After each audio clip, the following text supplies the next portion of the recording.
on, everybody? Vince Goodrum here.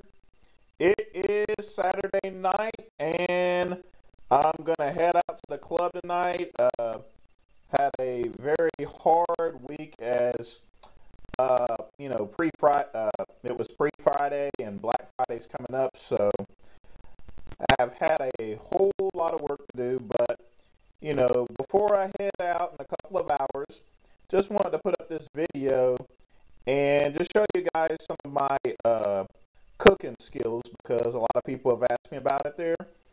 So tonight for supper, I'm going to have salmon, and I'm going to have some asparagus here. And the one thing about salmon and asparagus, I always try to keep it ketogenic at nighttime there, because one of the big things people run into is that they eat a lot of calories at nighttime, and then when you go to bed, your body pretty much stores it as fat there. Even though I'm going out to the club and going to be, doing my thing and everything, at the same time, I still like to maintain that ketogenic diet. What my general rule is, if I have any type of carbs, I only have those in the morning time, and I try to stay away from any carbohydrates all during the day, mainly getting them from vegetables. So this here is salmon. This is from Aldi. I'm not going to get this brand anymore because I just don't like it too much there. I prefer actually getting fresher stuff from Sam's Club, but just wanted to show you guys, just how to basically cook it. So here we have it in the pack itself. In just a minute, I'm going to dress it up. What I usually do is I put olive oil on it there. Just give it a little dab. Don't use it like a sexual lubricant. And then I simply add salt and pepper on each side. So I'm going to go ahead and do that right now. All right, you guys, the fish is now dressed up. Little olive oil, salt and pepper. And I decided to use also some Cavender's all-purpose Greek seasoning with the salmon there. If you notice that I actually have it downwards here with the skin up, the reason being is when I put it in the pan, the skin is going to go down first there, which is very important because on any piece of salmon you want to get the skin first in order to give that nice good crisp, and it also maintains the consistency of the salmon itself there. If you cook it on the bottom portion first there, usually your salmon is just going to simply fall apart and disintegrate in front of you here. So I'm going to leave this sitting here because I'm about to go ahead and prepare the asparagus. All right, so now I got the asparagus all fixed up. Usually I put down a sheet of aluminum foil and spray a little olive oil on the bottom there to prevent the asparagus from sticking. And I put usually Greek seasoning on it. I try to avoid any salt whatsoever because there's enough salt already in the salmon. I try to keep my sodium levels pretty low there. The only other thing I also put on here, and I'm going to show you this stuff right here. This is Tone's Romano cheese powder. It gives an extra good taste to the asparagus itself there. And I just like to sprinkle some on there. Very healthy, and it makes the asparagus a lot more tasty here. So I'll go ahead and put that in the convection oven for about 15 minutes on 400 degrees, and when it comes out nice and roasted, it's quite tasty. So I'm going to go ahead and get the salmon prepared. All right, you guys, I'm sure you've seen these pans out there, the copper pans, and you ask me, hey, does it work or does it not work? And the truth is, I find these pans pretty effective there, but don't believe that crap you see on TV about them being non-stick there, because in actuality they really are not, though. But I still like using them. They're very durable pans, and they actually cook up pretty well.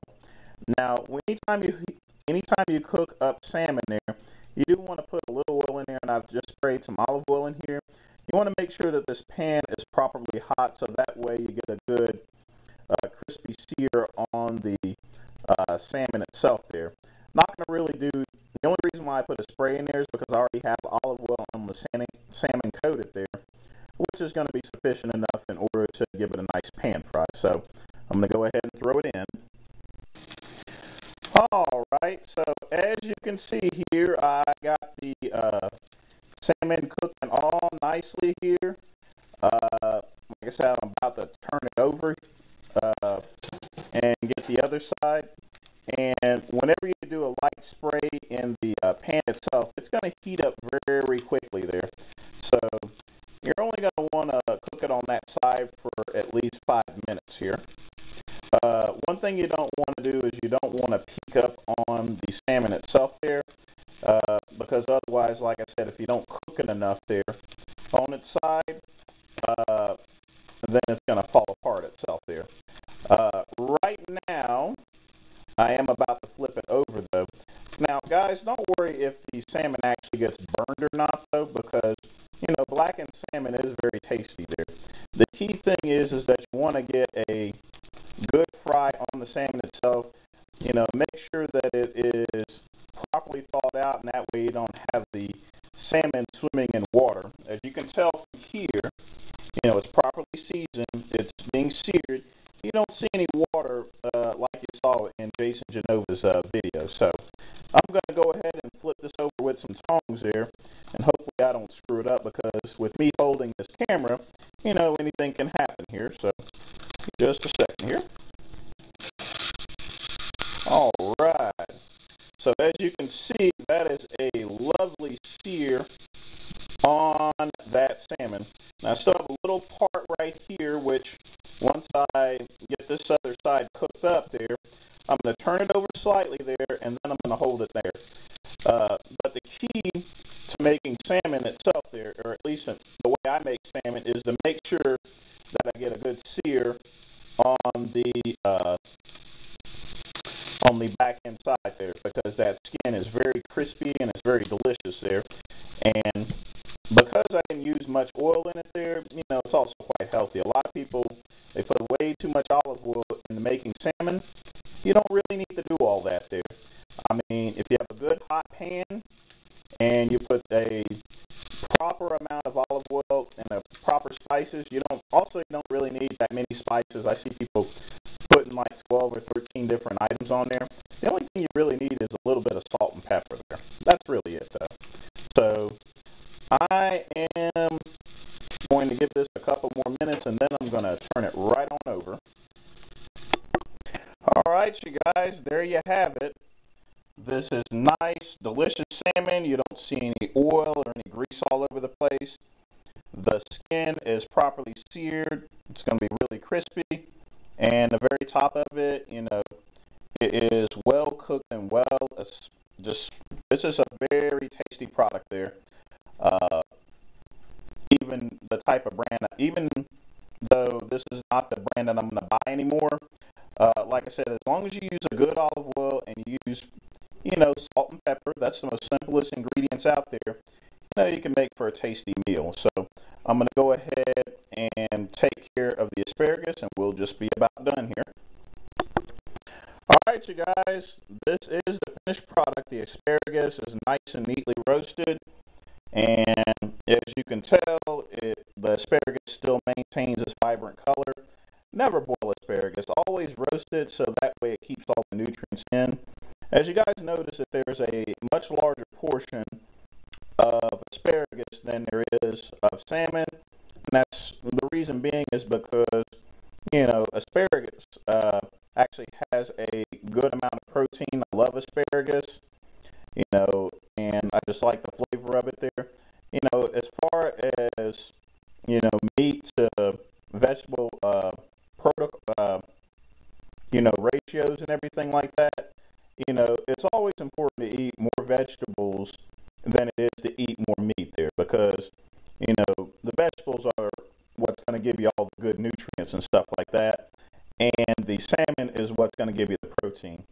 And like I said, this here is a typical ketogenic diet that I have usually at nighttime. I'll take the asparagus, and usually I'll have that either with flank steak or ahi tuna, or I'll actually have steamed spinach there as well. Either that or I'll actually eat the spinach raw. Uh, the reason being is because, like I said before, uh, I don't like boiling any foods or anything like that, because when you boil the foods, you lose the nutrients here. So I'm gonna have this with some jasmine tea, product of China here. Not sure if you guys can see that here, but hopefully it turns out better on the screen itself there. This is a great tea to have there. Has a moderate size amount of caffeine in it there. But ultimately, it's a product of China, and it's very tasty here. So I'm going to go ahead and get to eating.